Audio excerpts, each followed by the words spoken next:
Babukeli beMakhiwa TV njengoba silapha nje noManjanike Melmode Sports Ground siphethe noManjanike imfeze emnyama ekhwifa noManjanike isesekude mfethu sizwa semadwaleni enquthu sikubuyele siphinde sikwamukele kwiMakhiwa TV. Makhiwa TV sawubona nabo bonke ababukeli ababuya njengamanje lobingelela uphumlane imfeze emnyama mfana ukhumale ungqesha ibunjwa imfeze emnyama amabunjwa India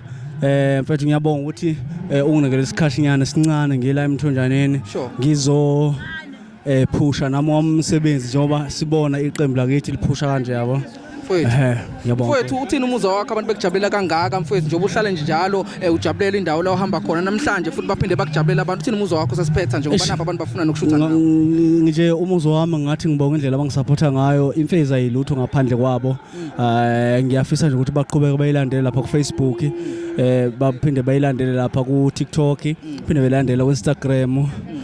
indawo ngitholakala kuzo lokho noma bethe nje imfeze emnyama yakhwifa bangithola but uTikTok imfeze emnyama nje ethi imfeze emnyama kuphela ngiyacatha abantu bangilandela kakhulu bazothola wonke umsebenzi wami nala ngiyakhona because ngiyakwazi ukuposta umsebenzi laba afisa ukungibona ingoma ezintsha ngisazoqhubeka ngishaya ijabulisa abantu njengenjwayelo mfethu singabambezeli sabakakhulu isikhathi sethu danke mili kahle zasha danke mfethu.